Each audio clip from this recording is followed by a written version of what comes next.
इसके बाद आप बुलवा लीजिए। इसके बाद इसका निरीक्षण किया, क्या उद्देश्य था?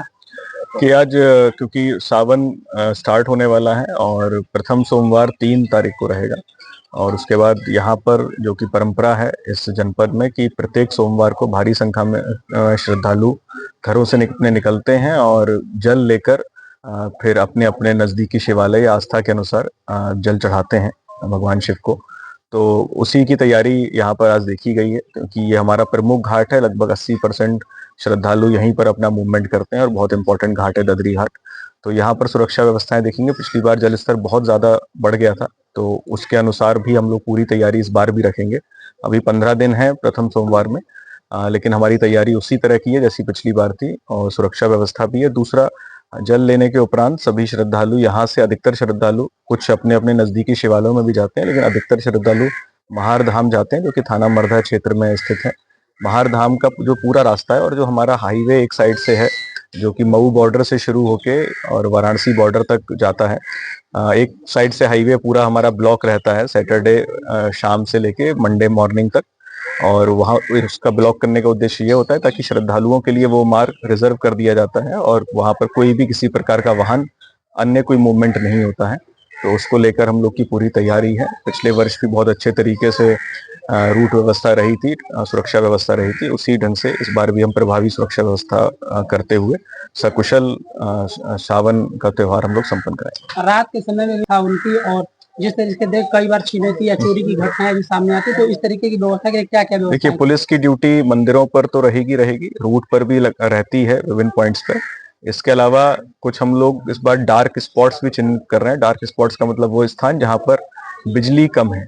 तो इस तरह के स्थान, जो हमारा जंगीपुर वाला रोड है, उसको चिन्हित करने के लिए हमने पुलिस टीम को लगाया गया है, और पुलिस हमारी टीम जो है वो उसको चिन्हित करेंगी उन पॉइंट्स को, और उन पॉइंट्स को हम लोग शेयर करेंगे ताकि वहां पर बिजली विभाग वहां पर समुचित व्यवस्था कर सके और वहां पर लाइटिंग की प्रॉपर व्यवस्था हो। और जो जहां पर गड्ढे हैं, कुछ ऐसे स्थान भी हम लोग चिन्हित कर रहे हैं ताकि वहां पर भी हम लोग सही तरीके से व्यवस्था आगे आने वाले दिनों में बना सकें। डीजे के बारे में स्पष्ट दिशा निर्देश है। आज सभी थानों पर इसके विषय में मीटिंग भी की जा रही है, और सभी डीजे संचालकों को ये कहना है कि आपका जो डीजे की हाइट है वो 10 फीट से अधिक आप लोग नहीं रखेंगे, और चौड़ाई भी 8 फीट से अधिक ना रहे। और अगर कोई इससे अधिक करता है तो फिर उस डीजे संचालक के विरुद्ध हम लोग कठोर कार्रवाई करेंगे।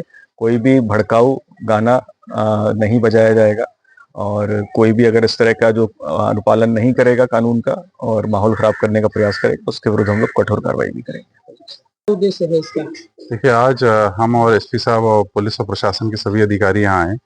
आपको पता है कि 30 जुलाई से जो है वो कांवड़ की यात्राएं शुरू होंगी और सावन का महीना शुरू होगा, तो उसकी तैयारियां ठीक रहें और श्रद्धालुओं को किसी तरह की कोई दिक्कत ना आए, ये हम लोग की व्यवस्था है।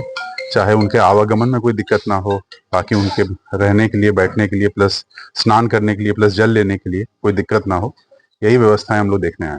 घाट पे प्रमुख रूप से क्या क्या कमियां देखी गई और क्या निर्देश दिए गए? देखिए, एक सुरक्षा के दृष्टिगत, बाकी क्योंकि काफी भीड़ आएगी तो उनका इनलेट आउटलेट भीड़ का नियंत्रण ठीक से हो, बाकी बिजली के तार कहीं पे नीचे ना लटके हों, प्रॉपर लाइटिंग की व्यवस्था हो, पानी की व्यवस्था हो, सुरक्षा की व्यवस्था हो, यही सब देखा जा रहा है। बाकी नावों का भी रजिस्ट्रेशन जो है वो प्रॉपर हो, तो ये सब व्यवस्थाएं हम लोग। सुरक्षा की लगातार बढ़ रहा है और सावन आने वाला, ऐसे में वैकल्पिक व्यवस्था क्या की गई है सुरक्षा व्यवस्था के साथ? देखिए, रेनफॉल जो है पिछले साल के मुकाबले कम है, और इस साल भी जो है हम लोग व्यवस्था कर रहे हैं। जैसे पिछले साल जो है पानी का जल स्तर काफी ऊंचा आ गया था, फिर भी हम लोगों ने यहाँ रोड पे व्यवस्थाएं की थी, उसी तरह की व्यवस्थाएं इस बार भी की जाएंगी। सर, कांवड़ियों की सेफ्टी के लिए क्या, उनके लिए कुछ अपील करना चाहेंगे? देखिए, मेरा यही कहना है कि अपने आप को जब भी यहाँ पे आए, एक तो अपने आप को सुरक्षित रखें, और जहाँ भी कहीं लूज तार है उससे दूर रहें। हम लोग जितने भी पोल्स हैं उनमें पन्नी लगाने का कार्य जो है वो हम लोग ने बिजली विभाग को निर्देशित किया है। बाकी जहाँ जहाँ रोड्स हैं, पॉट होल्स हैं, उनको रिपेयर कराने के लिए भी हम लोगों ने निर्देश दिया है। इस घाट में एक एंट्री और एग्जिट का एक अलग रास्ता रखने का हम लोग प्रयास कर रहे हैं। अगर अगले 5-6 दिन में ये रिपेयर हो जाता है तो एक अलग रास्ता भी हम लोग तैयार रखेंगे। तो ये सब व्यवस्थाएं हम लोग कर रहे हैं। देखा जाए कि गाजीपुर घाट से कांवरिया जल लेते हैं और यहाँ से तकरीबन 35-40 किलोमीटर दूर महाहर धाम जाते हैं, तो यहाँ से लेकर और उस मंदिर तक कांवरियों की सुरक्षा की व्यवस्था पर जिला प्रशासन की जिम्मेदारी होती है। वहाँ मंदिर परिसर से लेकर रास्ते तक की पूरी क्या व्यवस्था है? देखिए, रोड की और बिजली की जो हमने बात बताई आपको, बाकी पुलिस से रिलेटेड इशू जो एसपी साहब बताएंगे।